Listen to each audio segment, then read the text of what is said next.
Good afternoon. Fade to Black breaking news for this Wednesday, March 13th, 2024. This is all of the news that you need. I'm Jimmy Church.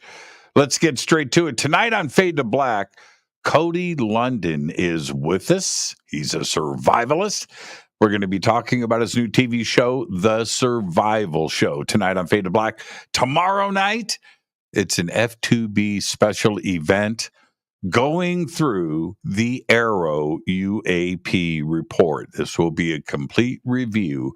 You will see every single page, and that is tomorrow night on Fade to Black. Let's get straight to it.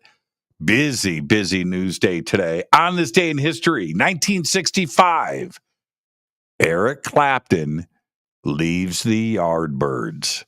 And that set in motion a chain of events that would shape rock and roll forever. That's right, with Jeff Beck and Jimmy Page on this day in 1965. That was a big deal. Fader fact. I didn't know this. In 1990, Johnny Cash recorded himself reading the entire New Testament. That's right, and you can hear it. It's 19 hours long. And that is your fader fact. Johnny Cash was deeply religious. Yes, sir. I bet you it's pretty good. All right, let's get to the breaking news. Right before the broadcast, the U.S. House passed legislation that could ban TikTok in the U.S. unless the app parts ways with its Chinese parent company, ByteDance. It's a major challenge to a platform used by 170 million Americans. If enacted, the bill, which passed on a bipartisan 352 to 65 vote, would give TikTok about 5 months to separate from ByteDance, or app stores in the U.S. would be banned from hosting it on their platforms. It's not clear what the fate of the measure will be in the Senate. Don't freak out yet, though. TikTok will be around in the U.S. for the rest of 2024 because the U.S. Senate never moves quickly for anything. So there you go. The question is, let's say that they agreed. Who could buy TikTok? And wouldn't that bring in all kinds of legislation and monopoly issues, right? Because the companies that could buy TikTok already own other social media platforms. It's crazy. It's absolutely nuts, but we'll see how this pans out in the Senate. Certainly during an election year too, as well. Yeah, TikTok's not going anywhere in 2024. Space One, a Japanese company's first orbital launch attempt, ended in a dramatic failure just seconds after liftoff earlier today. The 18-meter-long four-stage Kairos solid-fuel rocket lifted off from Spaceport Kishimoto, Western Japan, at 11:01 a.m. Japanese time. The flight ended abruptly seconds after it rose off the launch pad, with the flight termination system triggered, resulting in the rocket exploding. I've seen the video. It's pretty dramatic. The attempt to become the first Japanese private launch company to reach orbit resulted in debris strewn across the launch site. I'm surprised nobody was injured. The post-launch press conference stated that no damage was caused and nobody was injured. Fires visible in the immediate aftermath were soon extinguished. Tokyo-based Space One was established in 2018 by Canon, right? IHI Aerospace Company Limited, Shimizu, and the Development Bank of Japan. They want to launch more than 20 times per year before the end of the decade. It took off, blew up. Maybe 3 seconds. I'm going to say 3 seconds in the air. I've seen the video of this. It was crazy. A parachute saved the lives of two people after their single-engine plane went down yesterday in Bellevue, Washington. The Cirrus SR-22 crashed, but the two men on board were able to climb out of the airplane without injuries because of a parachute system called CAPS, that's C-A-P-S, all caps, CAPS, that slowed the plane's landing, crashing. I've seen the video. It's nuts. It's nuts. You know what?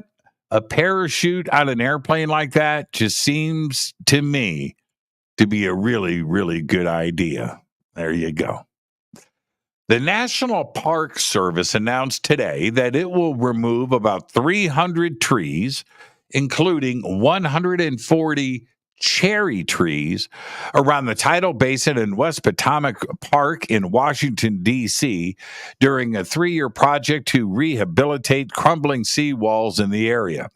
The Park Service said in a statement that it sought to minimize the number of trees that needed to be removed for the project. When the work is completed, the Park Service said it will plant 455 trees, including 274 cherry trees. There will be no construction activity during next week's annual National Cherry Blossom Festival.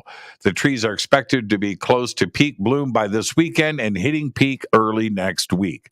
The 3-week festival is attended by about 1.5 million people.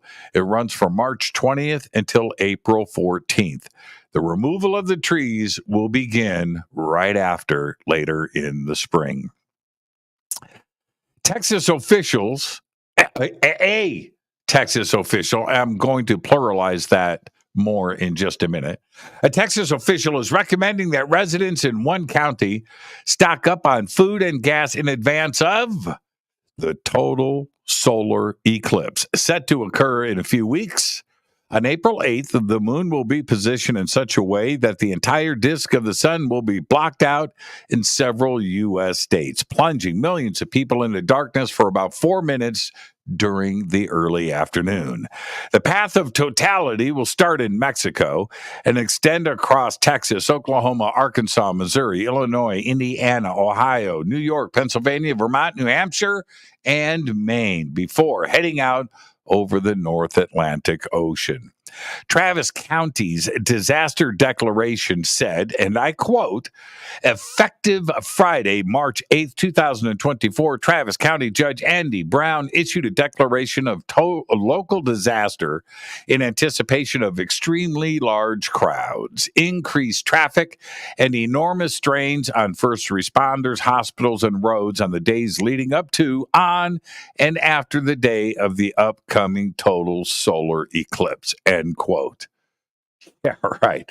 The last time the U.S. experienced a total solar eclipse was back on August 21st, 2017. I was there. I saw it.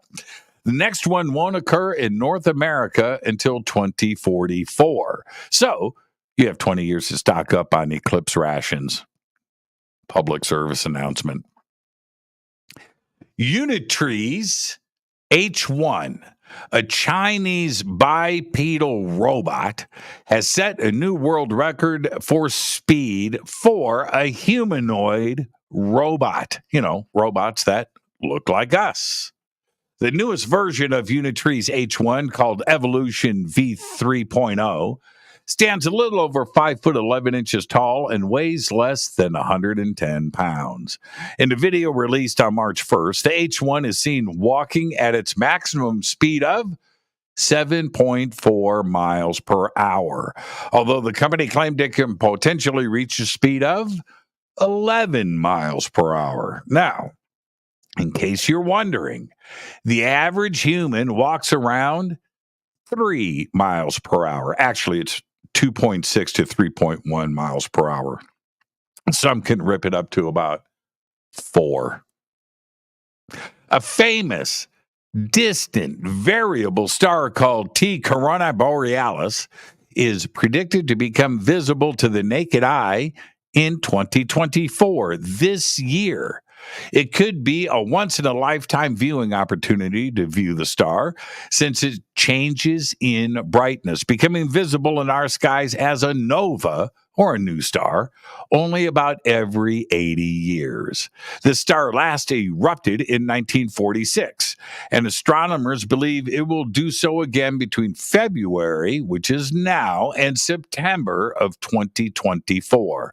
The star system, normally a magnitude plus 10, is far too dim to see. After the nova occurs, it will jump to around magnitude plus 2. That is roughly the same brightness to the North Star Polaris. Once its brightness peaks, it should be visible to the unaided or naked eye for several days and just over a week with binoculars before it dims again, possibly for another 80 years. And finally, I'll leave you with this. Arthur Jack Schubarth of Vaughn, Montana, pleaded guilty today to 2 felony wildlife crimes, a conspiracy to violate the Lacey Act, as part of an almost decade-long effort to create giant sheep hybrids in the United States with an aim to sell the new species, to captive hunting facilities. Schubarth is the owner and operator of Sun River Enterprises, LLC, which is a 215-acre alternative livestock ranch in Vaughn. The Schubarth Ranch is engaged in the purchase, sale, and breeding of alternative livestock, such as mountain sheep and mountain goats, all to sell for captive hunting operations, also known as shooting preserves or game ranches. According to court documents, Schubarth conspired with at least 5 other individuals between 2013 and 2021 to create a larger hybrid species of sheep. Schubarth brought parts of the largest sheep in the world, the Marco Polo Argali sheep from Kyrgyzstan, into the United States, and then sent genetic material from the Argali parts, right, to a lab to create cloned embryos.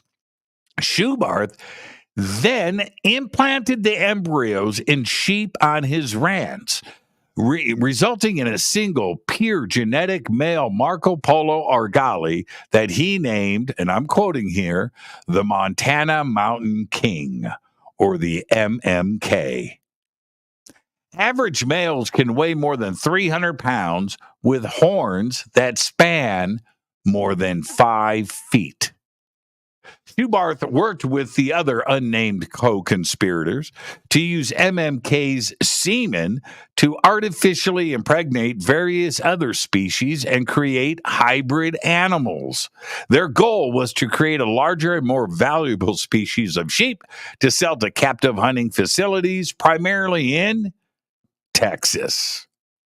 To move the prohibited sheep into and out of Montana, Schubarth forged veterinary inspection certificates, falsely claiming that the sheep were legally permitted species. He even sold MMK semen directly to sheep breeders in other states.